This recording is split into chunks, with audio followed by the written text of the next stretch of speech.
कृष्ण कृष्ण हरे हरे हरे राम राम राम हरे हरे।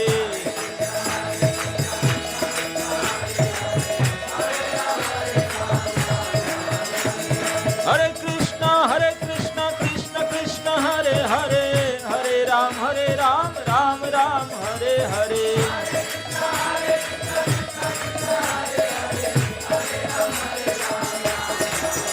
निताई गौर हरि बोल हरि बोल हरि बोल हरि बोल।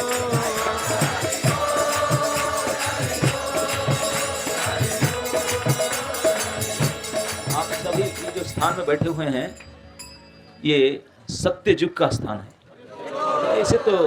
ऐसे तो पूरा धरती ही कितने युग से है, लेकिन जो घटना हम वर्णन करने जा रहे हैं, जिसके लिए इस स्थान का महत्व है, वो घटना सत्ययुग से शुरू हुआ था। सत्ययुग में यहाँ पे एक प्रसिद्ध राजा थे जिनका नाम था श्री सुवर्णसेन। सुवर्णसेन सोना के साथ नाम जुड़ा हुआ है, तो बड़े संपत्तिवान थे, नाम ही सोना का था। तो सुवर्णसेन राजा यहाँ जब राज्य कर रहे थे और अनेक वर्ष उनके राज्य शासन में बीत गया, लेकिन ये जो स्थान है ये कोई पृथ्वी लोक का पाठ तो है ही नहीं। ये कौन सा पाठ है? भगवान गौरांग महाप्रभु के निजी स्थान है, निजी धाम है उनका। उनके नहीं पता था कि अगले कली में भगवान स्वयं यहाँ अवतरण करेंगे, ये बात उन्हें नहीं पता था। सत्ययुग में राज कर रहे थे। तो हुआ क्या, जब उनका उम्र हो चुका होता और तभी पिक्चर में प्रचारक में सबसे टॉप मोस्ट है नारद जी। दुनिया भर में ऐसा कोई नहीं जो उनका शिष्य ना हो। सुर असुर सभी उनके शिष्य, सब प्रकार में, हर प्रकार से। कुछ ही प्रकार के दवाई दे करके एक्सपर्ट डॉक्टर है। तो उन्होंने आए यहाँ। नारद मुनि जानते हैं कि प्रचार करने का कौन सा समय अनुकूल होता है।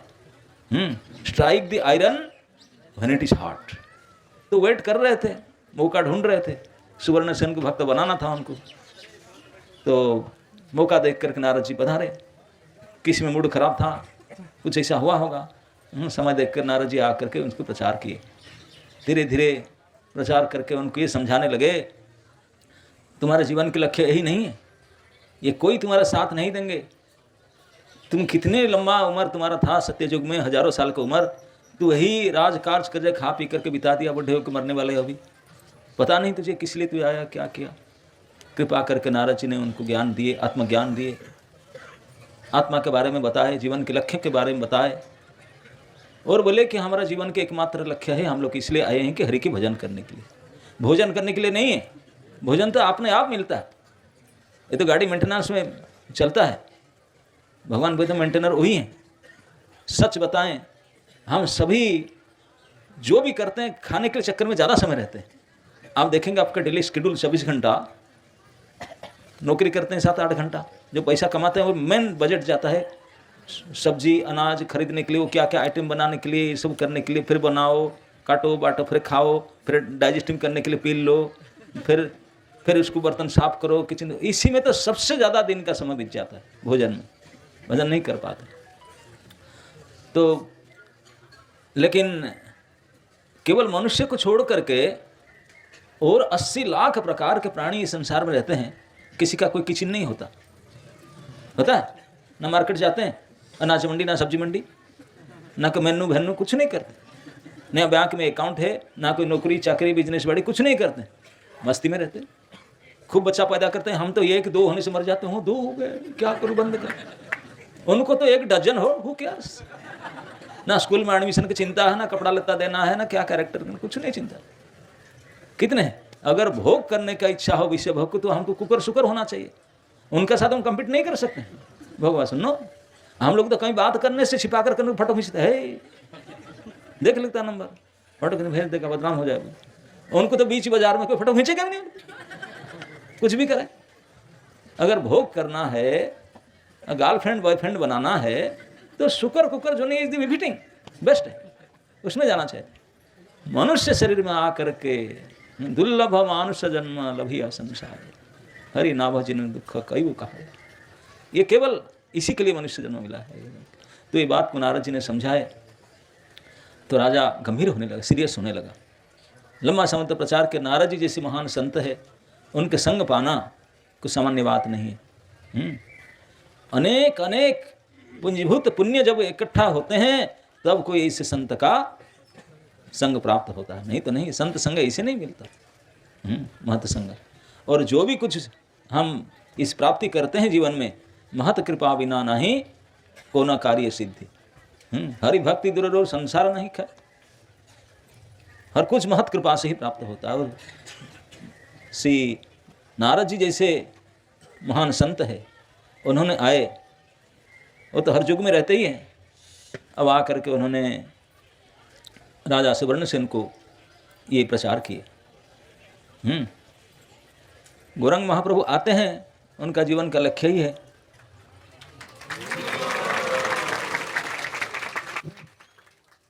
कि हरि नाम के प्रचार। तो भगवान के मन की, उनकी इच्छा शक्ति के साकार रूप है श्री नारद जी। नारद जी भगवान के मन के अवतार है, भगवान के मन जानते हैं, इसलिए यहाँ पधारे कि वो जानते थे, महाप्रभु जानते हैं कि इच्छा है कि राजा भक्त बने और अगले जन्म में मेरा पार्षद बने। महाप्रभु का जन्म था, तो इसलिए नारद जी आए। अब भगवान की इच्छा बिना ऐसे संत भी नहीं मिलते हैं।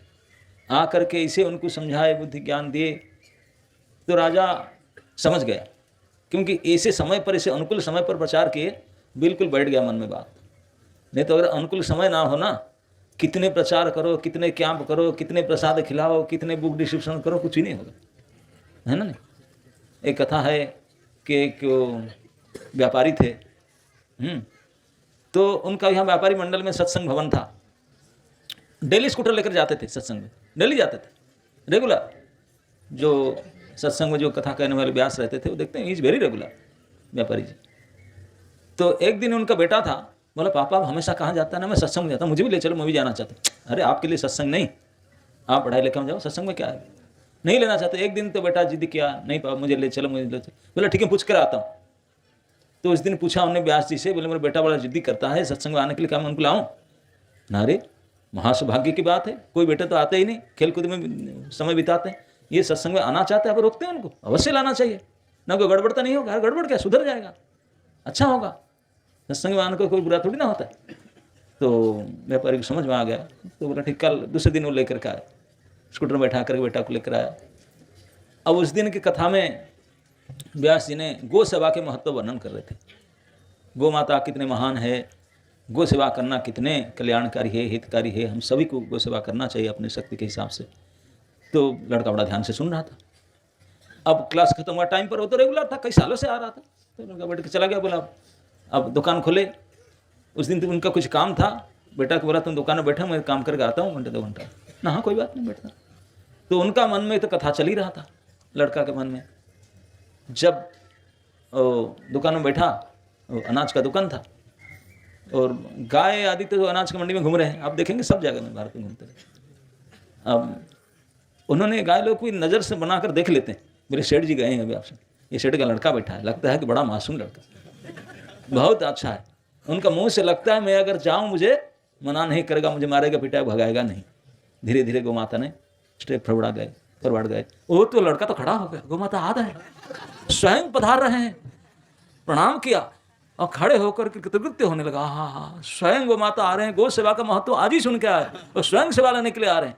साइड होकर खड़ा हो गया और जाकर अनाज के बोरा में गौ माता ने मुंह डाले तो आपने काम किया। और उसको देख करके 2-5 और जो घूम रहे थे वो भी आ गए। अब लूटपाट शुरू हो गया। और उनके पिताजी कुछ समय का स्कूटर लेकर आते, बोले ये दुकान है या ये गौशाला है? वहीं से स्कूटर चिल्लाने लगे, ये क्या कर रहा है, लूट हो रहा है, क्या हो रहा है, क्या हो रहा है। उनकी आवाज़ सुनकर गए सब भाग गए। भजान बोले सेठ जी आ रहे हैं, उनका ऐसे भाग गए। तो आकर के लड़का को 2 थप्पड़ मारा, गाली दी, बोले क्या कर रहा है तूने? ना पापा आज ही तो सुनकर के आया गौ माता की सेवा के बारे में, वही तो मैं कर रहा हूँ, आप मुझे क्यों मार रहे हैं, गाली दे रहे हैं?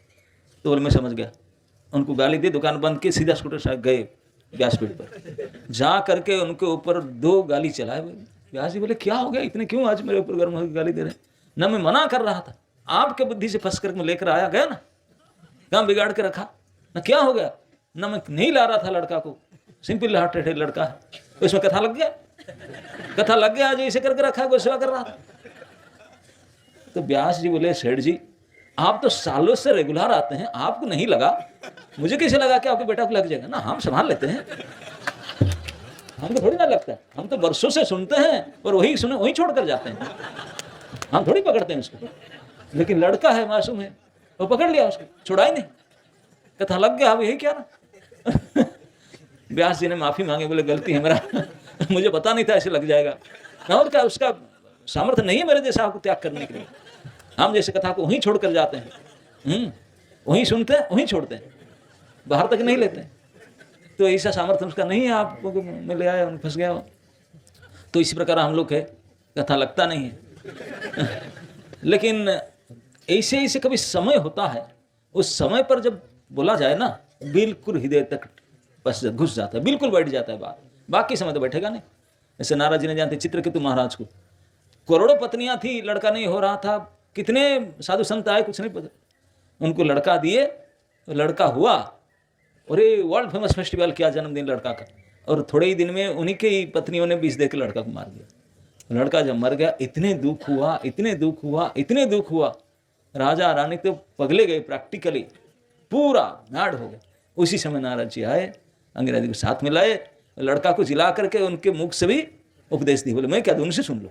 और इतना हाई डोज था वो, इतना बढ़िया काम किया, उसी दिन परम वैराग्य हो गया चित्रकेतु। और उसी दिन बोला मुझे मंत्र दे दीजिए, नारद जी ने उनको मंत्र दिए, इतने सीरियसली वो मंत्र लिया और जब किया, 7 दिन में सिद्धि कर लिया, 7 दिन में। अब देखिए कितने सीरियस है, समय का प्रभाव। तो नारद जी जानते हैं, तो इस प्रकार राजा सुवर्णसेन को इस प्रकार समय पर उनको शिक्षा दिए, प्रचार किए, तो बिल्कुल गंभीर हो गए, वो शिक्षा को लेकर के भजन करने के लिए तैयार हो गए। तब नारद जी ने बोले राजा जी आपको पता नहीं है, आप कितनी बड़ा भाग्यवान। बोले क्या ना, इस जो राज्य आपका है ना, इस स्थान को पता नहीं, ये स्थान बहुत विशेष महत्व रखता है ना। क्या? बोले नवद्वीप मंडल का पाठ है, यहाँ तो भगवान आने वाले कलियुग में साक्षात गौरांग महाप्रभु भगवान बनकर के आएंगे, श्री कृष्ण चैतन्य रूप में आएंगे। वो तो जानता नहीं था क्या है कैसे। आप तो मुझे बोला कृष्ण भजन, कृष्ण भजन तो करना है, कृष्ण भजन इतना आसान नहीं करना। अगर आप इस गौर भजन को अपनाएंगे, गौर भजन के द्वारा ही कृष्ण भजन करेंगे, तो कृष्ण कृपा अवश्य बड़े आसान से प्राप्त हो जाएगा। गौर भजन को छोड़ करके डायरेक्ट कृष्ण भजन करना जाएंगे, लंबा कोर्स है, बहुत लंबा है, और बाद में काम बनेगा कि नहीं कोई गारंटी नहीं। लेकिन गौर भजन करके गौर मंडल में गौर भक्तों के साथ में गौर चरण में रति करके करोगे, तो कृष्ण तो पकड़ में घुस जाएंगे।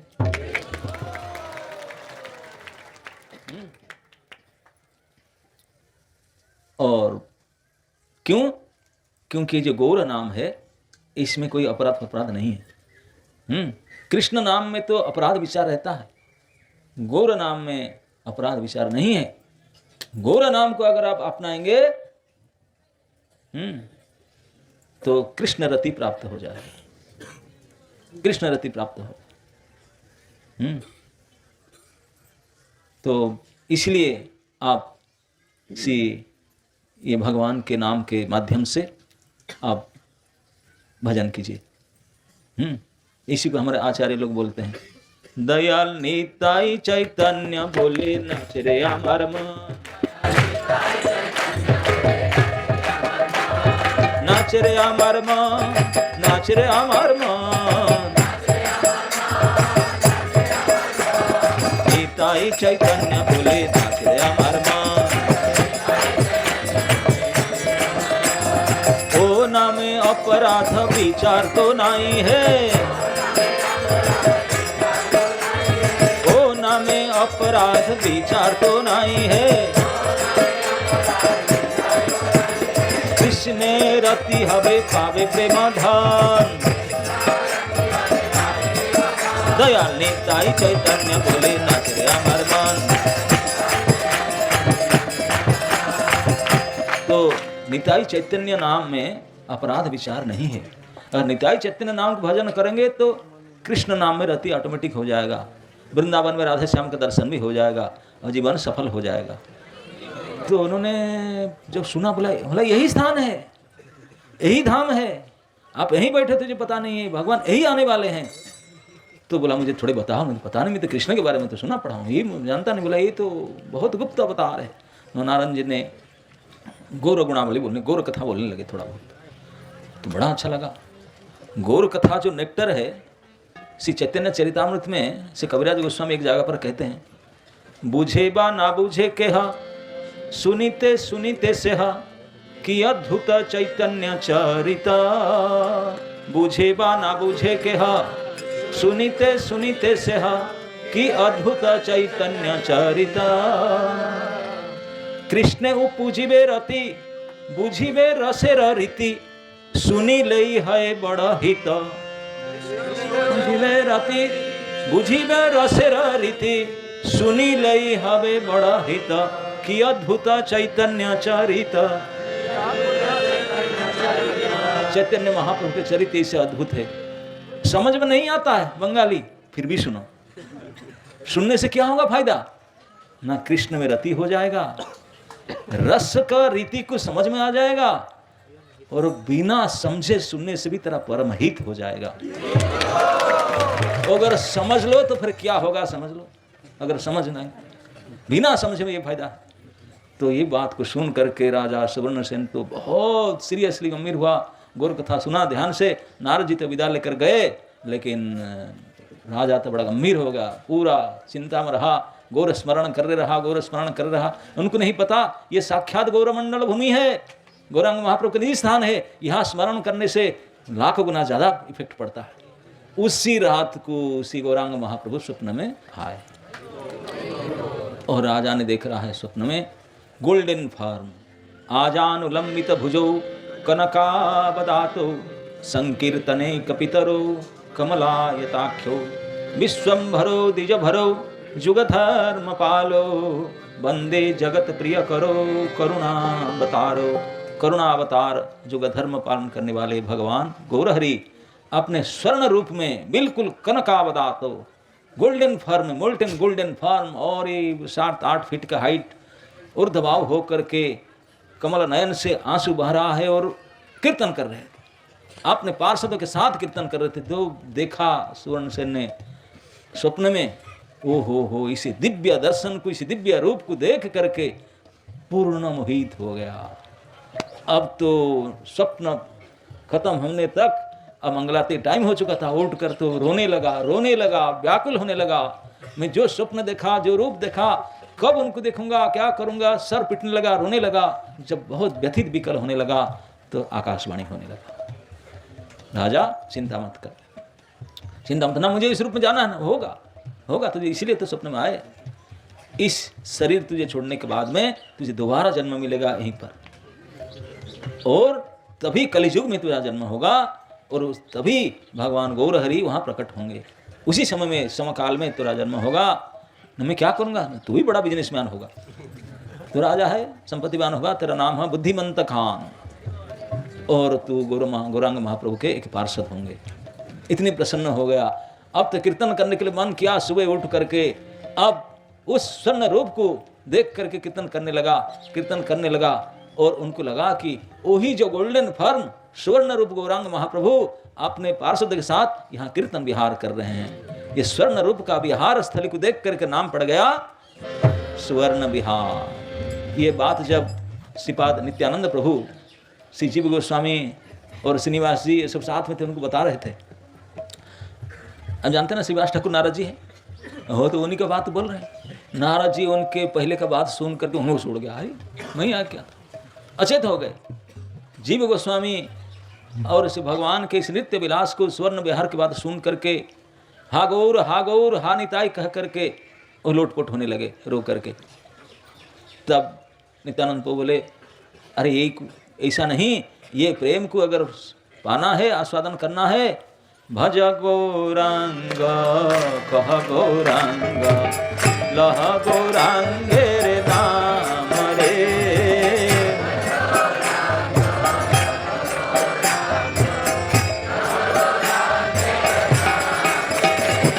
भज गौरांग कह गौरांग लह गौरांगेर नाम रे।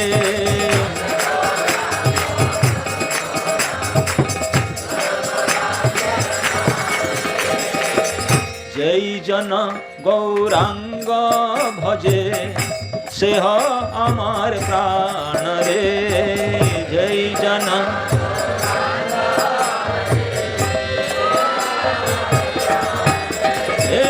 जय जन गौरांग भजे सेह आमार प्राण रे।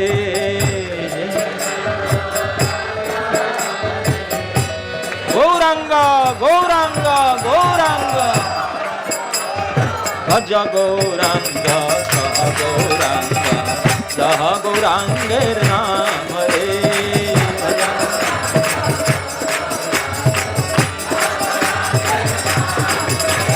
भज गौरांग कह गौरांग लह गौरांगेर नाम रे।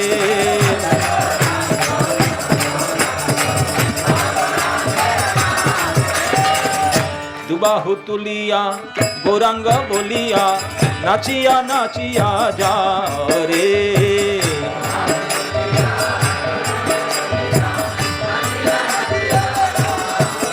हाँ दुई बाहु तुलिया गौरांग बोलिया नाचिया नाचिया जा रे। तुलिया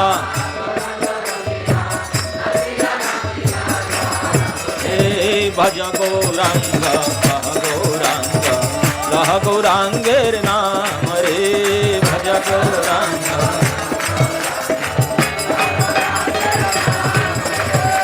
जय जन गौरांग भजे सेह आमार प्राण रे। जय जन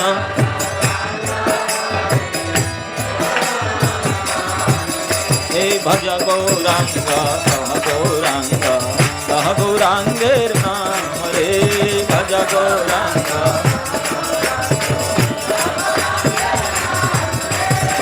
गौरांग बोलिया दुबाहु तुलिया नाचिया नाचिया जा रे।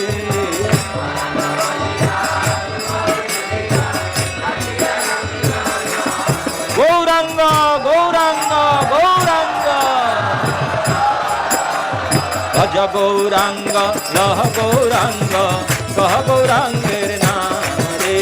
भज गौरांग कह गौरांग लह गौरांगेर नाम रे। भज गौरांग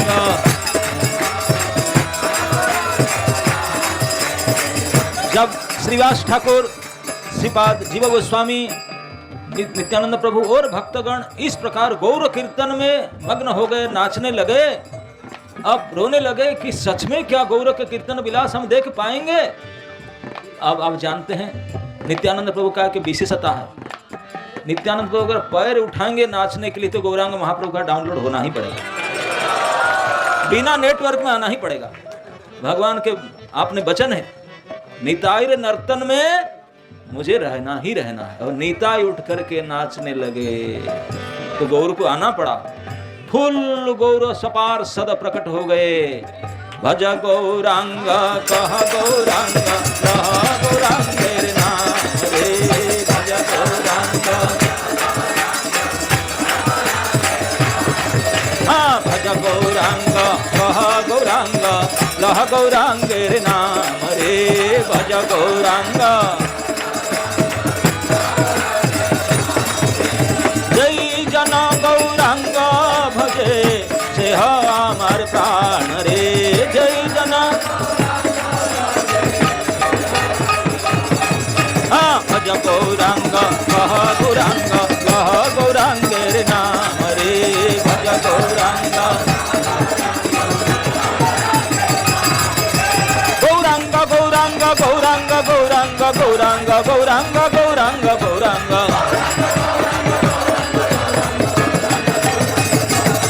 हाँ गौरांग गौरांग गौरांग गौरांग गौरांग गौरांग गौरांग गौरांग गौरांग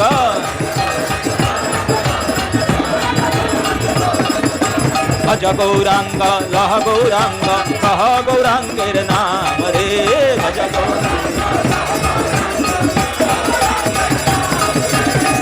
गौरांग बोलिया दुई बाहु तुलिया नचिया नचिया जा रे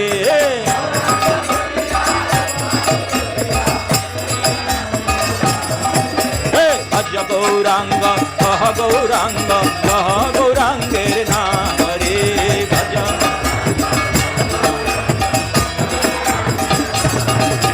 भज गौरांग कह गौरांग कह गौरांगेर नाम रे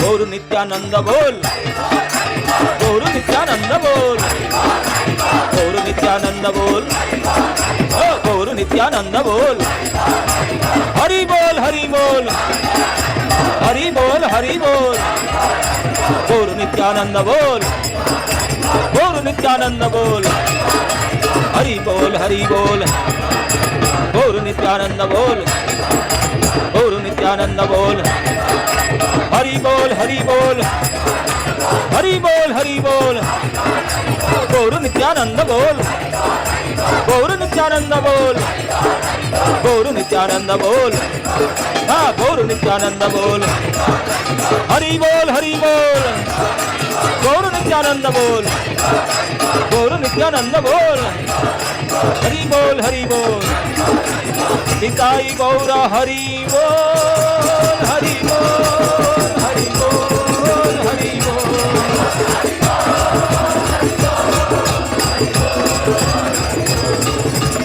निताई गौर हरि बोल गौर हरि बोल गौर हरि बोल निताई निताई गौर हरि बोल गौर हरि बोल गौर हरि बोल निताई गौर हरि बोल गौर हरि बोल गौर हरि बोल निताई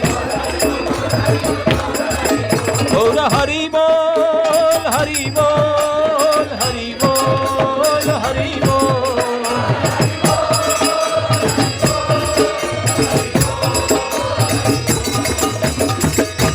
श्री निताई गौर हरि प्रेमानंदे। इस प्रकार सत्ययुग से राजा सुवर्णसेन की ये भूमि, ये उनके राजभवन आज भी आप देख सकते हैं। वहाँ तुलसी चौरा के पास में कुछ टुकड़ा पड़ा हुआ है। सत्ययुग के संतक की यहीं पर स्थान था जहाँ सुवर्णसेन का महल था। तो इसको श्रीपाद भक्ति सिद्धांत सरस्वती प्रभुपाद ने, वो सर्वज्ञ शिरोमणि थे, उनको जगह लेकर के वहाँ ये मठ स्थापना किए। अभी इसी स्थान पर जहाँ गौरांग महाप्रभु अपने सुवर्ण फर में वहाँ कीर्तन किए थे, गड़ागड़ी दिए थे, उनके बाद में जीव गोस्वामी नित्यानंद प्रभु स्वपार्षद यहाँ कीर्तन विलास हुआ था। इसी स्थान पर वही पहचान है। इस पर एक गौड़ीय मठ भी है और आप भी आज यहाँ कीर्तन कर रहे हैं। थोड़ा गड़ागड़ी अगर जाएंगे, नाचेंगे, गाएंगे तो और अच्छा होगा। भगवान गौरांग महाप्रभु के प्रकट होने का लंबे समय पहले सत्ययुग में भी भगवान एडवांस प्रकट होकर कीर्तन किए थे। और बाद में इसी कलयुग में तो कीर्तन किए ही किए हैं, तो बाद में भी किए, और अभी तो आप लोग कर ही रहे हैं। तो इसलिए गौर नाम लेकर के कीर्तन करना चाहिए। अगर गौर नाम में आप रति रखेंगे, कीर्तन करेंगे, तो कृष्ण रति हबे जीवन तो हबे कृष्ण रति हबे तो सफल है। नया निताई चैतन्य बोले नया मन, नया निताई चैतन्य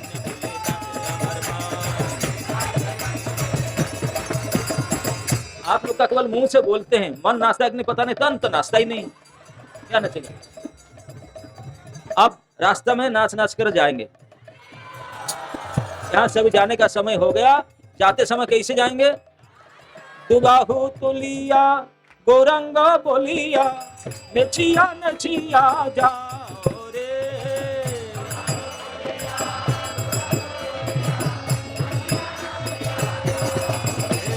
भज गौरंग गौरांग तेरे नाम रे।